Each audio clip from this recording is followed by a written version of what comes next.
आज जैसे ब्रज में पता लगा नंद बाबा के घर लाला भयो है, सारा ब्रज उत्साह से नाचने लगा, मानो नंद के ही नहीं हमारे ही घर लाला है गयो। सब नाच रहे गा रहे हैं, सब देवी देवता भी आए, सब ने उत्सव मनायो, सबको बधाइयाँ मिली। ठाकुर जी ने खूब सबको बधाई दी, सब ने खूब आनंद में रस में गाया, नंद के आनंद भयो।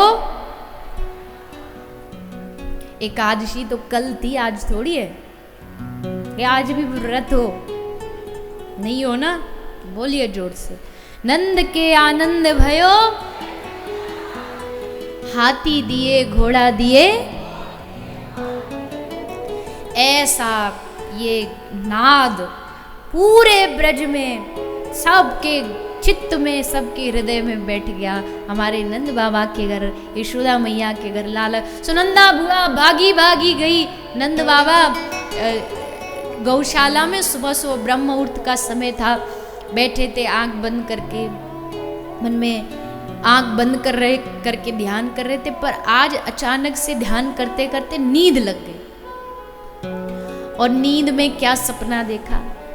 नींद में सपना देखा कि एक छोटा सा नन्हा सा बालक बाबा की गोद में बैठे हुए, और बाबा की लंबी लंबी तो दाढ़ी थी सफेद, सो बाबा की दाढ़ी पकड़ के बाबू खींच रहे हुए।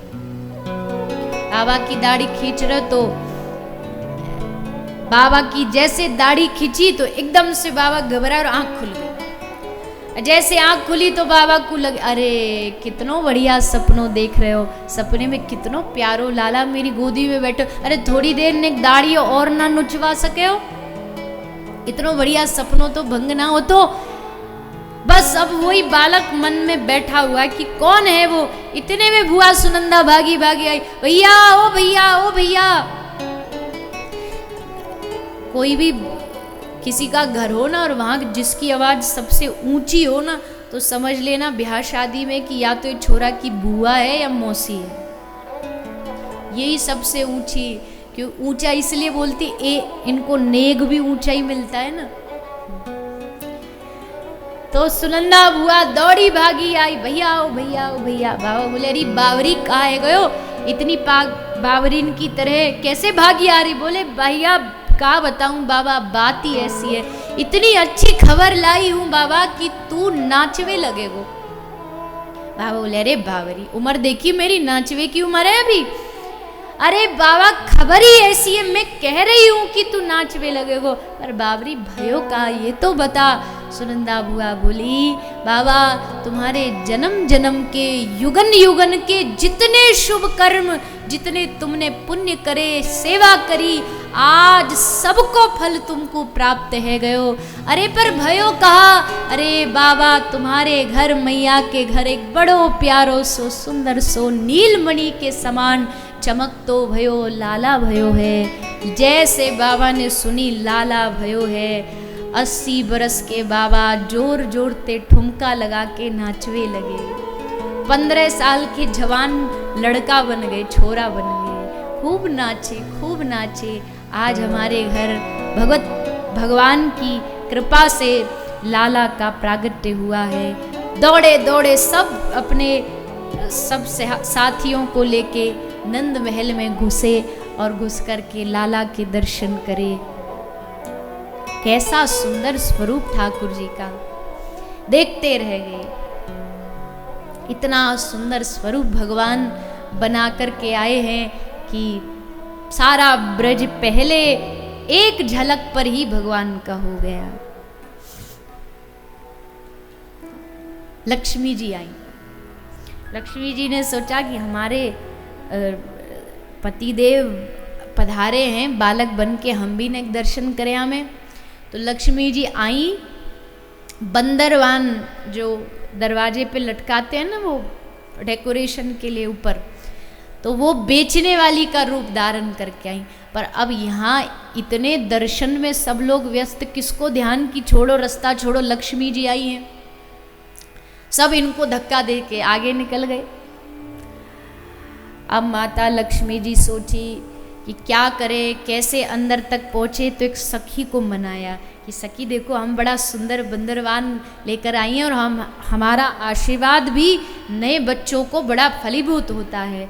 तो बंदरवान वाली को यशोदा मैया ने भीतर बुलाया और जैसे लक्ष्मी मैया भीतर आई, लाल जी का दर्शन किया, ठाकुर जी भौहें चढ़ा करके एकदम हंस रहे, बोले आ गई आप।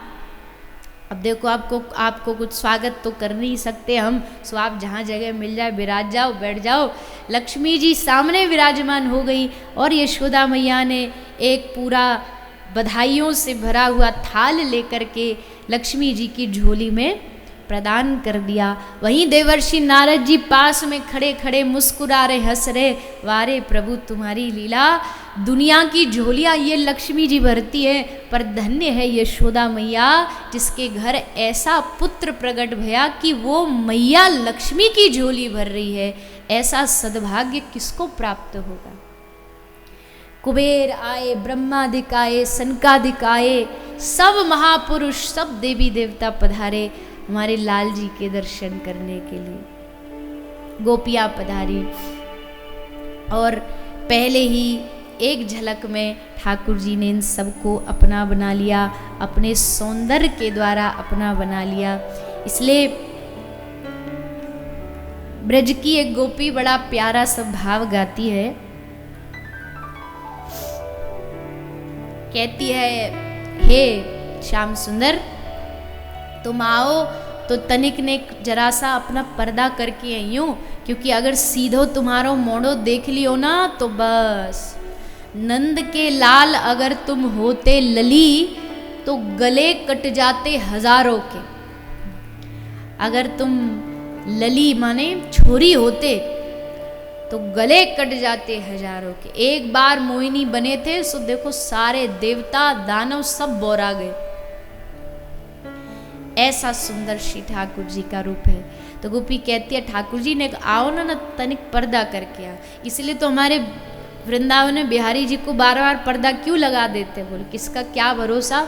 बहुत भाव हैं, एक ही पर्दे पर पता नहीं कितने भाव है कि क्यों पर्दा लगाते हैं। कोई कहता नजर ना लग जाए बिहारी जी को, कोई कहता इसलिए पर्दा लगाते हैं कि पंडित जी को पता है, पंडित जी को कि कोई भक्त आया और इनसे आकर के नज़र मिला के अगर उसने ये कह दी कि हे बिहारी जी बहुत हो गया वृंदावन, चलो अब पुरुलिया चलो, तुरंत चलने के लिए राजी हो जाएंगे। चलो कोई बुलाने वाला चाहिए, हम तो तैयार है। तो फिर पंडित जी सोचते फिर हमारा क्या होगा, ये वृंदावन छोड़ के चले जाएंगे। तो इसलिए इनका ज़्यादा आई कांटेक्ट ज़्यादा मिलना नहीं चाहिए, नहीं तो इनकी डील पक्की हो जाएगी। सो पर्दा लगाओ, ज़्यादा बातचीत नहीं होनी चाहिए।